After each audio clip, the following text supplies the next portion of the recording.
Before we get into anything else, listen to this carefully. A few weeks ago, I received an email that started with one sentence and ended with a man realizing his marriage had been ending long before anyone said the word divorce. Marcus, I think my wife is auditioning for a new life, and I'm the only one who didn't get the memo. 20 years together, 2 kids, no chaos, no constant fighting. A life most people would describe as solid. Then she turned 42, and something shifted. Not loudly, not dramatically, quietly, like a door closing in another room. You don't hear the slam, you just notice the temperature change. If you've ever felt that, if you've ever watched your woman start moving different, dressing different, talking different, guarding her phone a little more, staying out a little later, stay with me. Because this isn't just a phase. There is a pattern here, and once you see it, you can't unsee it. Welcome back. I'm Marcus. This channel is for men who want truth they can actually use. Practical psychology, real-world incentives, clear-eyed decision-making, not therapy slogans, not social media quotes, not advice that sounds compassionate but leaves you confused, broke, and apologizing for having standards. Now back to the email. The man, let's call him Daniel, said it started small, almost harmless. His wife Claire began spending more time on Instagram, not casually scrolling, but studying fitness influencers, confidence pages, younger men, perfect lighting, perfect bodies, perfect smiles. Then she started rewatching romantic dramas like they were instruction manuals. Suddenly, she cared a lot more about how she looked at the gym. New outfits, new routines, new energy, different workout times. Not mornings anymore, late evenings. When it's less crowded, she told him. Funny thing was, it wasn't less crowded. It was just younger. Then came the comments, not accusations, not arguments, just observations that landed like tiny needles. The new guy at work is so driven. Why do men stop trying after marriage? I feel invisible lately. Nothing explosive, nothing you can point to and say that's when it broke. Just enough to unsettle him. The kind of subtle shift that makes a man question his instincts. Am I overreacting? Am I insecure? Am I imagining this? 3 months later, she sat him down. Calm voice, measured tone, almost rehearsed. She wasn't happy. She needed space. She needed to find herself. No screaming, no affair confession. Just a clean narrative that made her sound mature and made him feel like the obstacle. Another 3 months passed.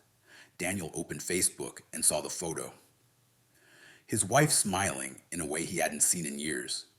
Her arm around a guy who looked barely old enough to rent a car. That's when he asked the question every man eventually asks in this situation. What the hell happened? Here's the answer. Most people won't give you. When a woman in midlife suddenly fixates on younger men, it's rarely just about sex. And it's almost never the empowerment story people sell online. Most of the time, it's about panic. Not loud panic, quiet panic. It's standing in front of the mirror and realizing time doesn't negotiate. It's feeling the walls close in. It's waking up next to a stable, predictable life and realizing the runway ahead looks shorter than the one behind.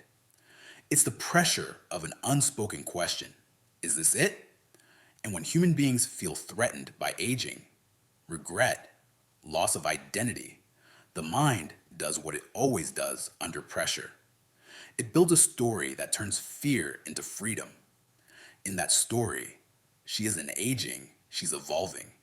She isn't dissatisfied, she's finally choosing herself. She isn't afraid, she's brave.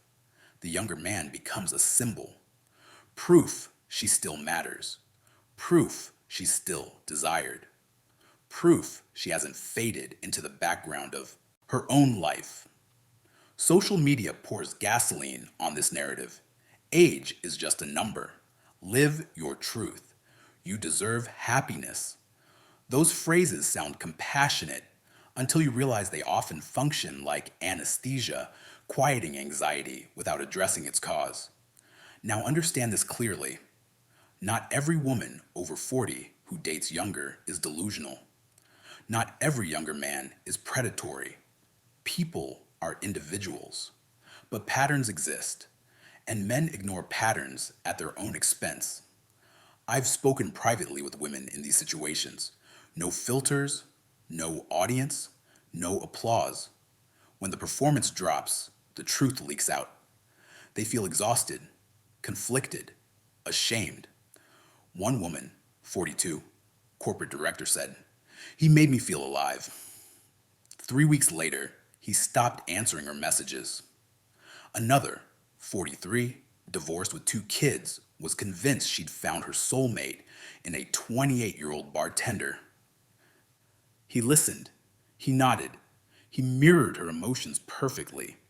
What she didn't know was he was doing the same thing with 3 other women, each older, each paying for something. Here's what men need to understand if they want to stay sane. The attraction usually isn't to the man himself, it's to the feeling of being wanted again. The man is interchangeable.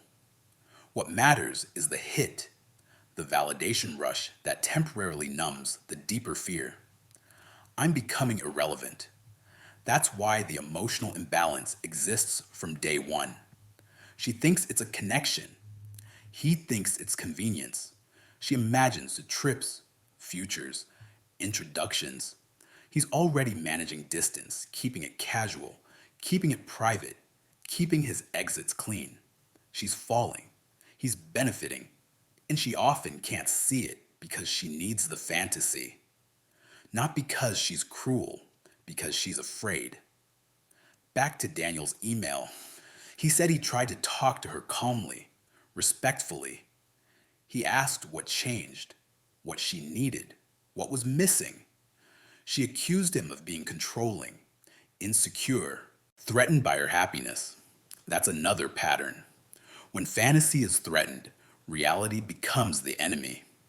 He wrote one sentence that stuck with me. "It feels like she's angry at me for knowing her too well." That's not accidental. Familiarity becomes a mirror she can't escape. He remembers her tired, sick, frustrated, ordinary. He's seen the unedited version. The younger man hasn't. To him, she's a highlight reel, an idea, a story he can step into without responsibility. He's a blank slate to her, too, a stage prop in a script she needs to believe. If this sounds familiar, don't panic, but don't ignore it. Many men get blindsided because they treat these shifts as temporary moods. Sometimes they are. Sometimes they're the early chapters of a decision already made. And this is where the story usually turns. After Claire left, she told everyone the same things. "I've never felt more myself." He really listens. It's different this time. The younger man, let's call him Ryan, was 27, gig work, personal training on the side. No real career yet, but ambitious. That word shows up constantly. Ambitious means future projection. At first, it looked like a win. She glowed. New selfies, weekend trips, inspirational captions about rebirth and courage. Friends applauded. People cheered her on. But behind the scenes, the math was already wrong. The moment a woman in her 40s starts dating significantly younger, the relationship often becomes transactional, whether she admits it or not. Not because she wants it to be, but because the structure forces it. She has stability, resources, a home, credit, a grown-up life. He has youth, time, flexibility, options. That imbalance doesn't stay neutral. It turns into a trade. I've watched this play out repeatedly. A woman in her early 40s started dating a 26-year-old she met at a gym. Month 1 was romance. Month 2 was helping him out, car repairs, temporary stays, groceries, gas. By month 4, she was paying for almost everything. Here's where the power flip happens. She believes paying makes the relationship safer. He feels less invested because he didn't earn it. Desire doesn't grow from dependency, it erodes. She starts to pursue, to plan, to check in, to ask where things are going. He starts pulling back, softly. Delayed replies, less enthusiasm, more distance. Suddenly, she's living the male dating experience without the emotional armor men develop from years of rejection and expectation. One woman said, I finally understand why men complain about dating. She had spent nearly $18,000 in 5 months. Trips, clothes, covering his between jobs phase.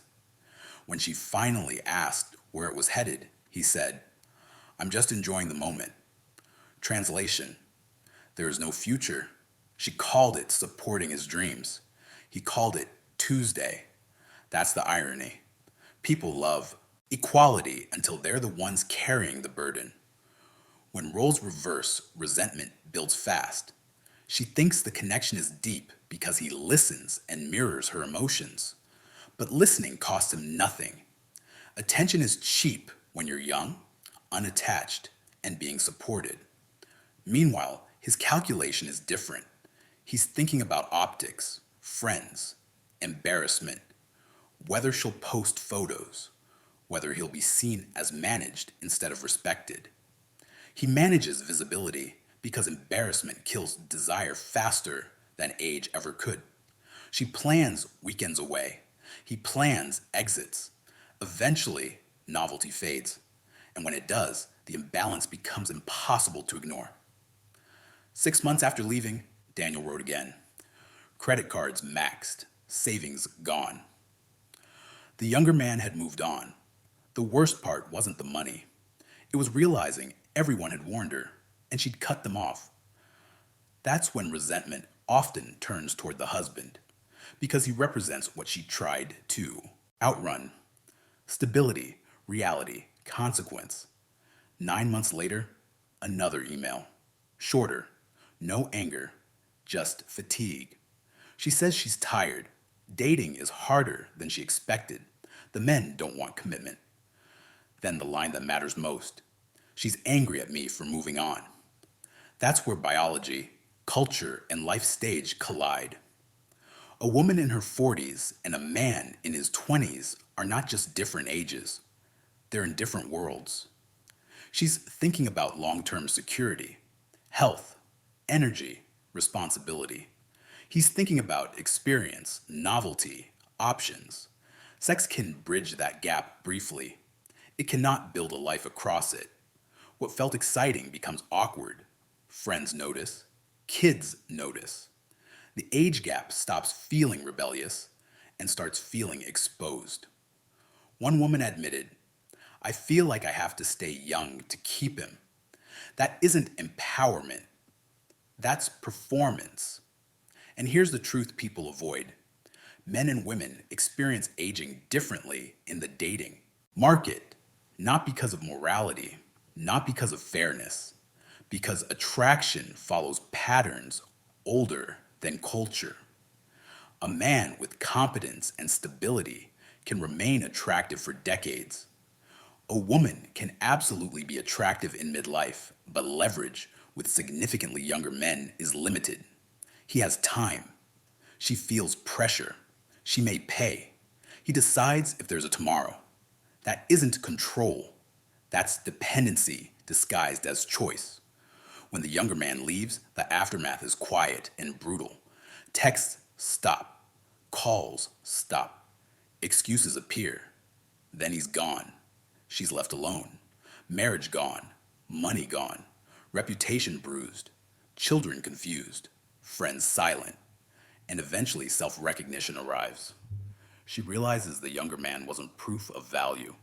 He was anesthesia. I've seen retirement accounts drained, careers damaged, children embarrassed, futures compromised. Meanwhile, the husband often recovers faster. Why? Because stability ages well. Because consistency becomes attractive again. Because discipline outlasts chaos. So here's the final truth: midlife crises pass, fantasies fade, attention shifts. The only question is how much you lose before you stop running. If you're a man watching this unfold, understand this isn't automatically about you being inadequate. Often it's about fear. You can't fix it, but you don't have to fund it. Clarity is strength. Boundaries are strength. Preparation is strength. We don't sell comfort, we trade in clarity.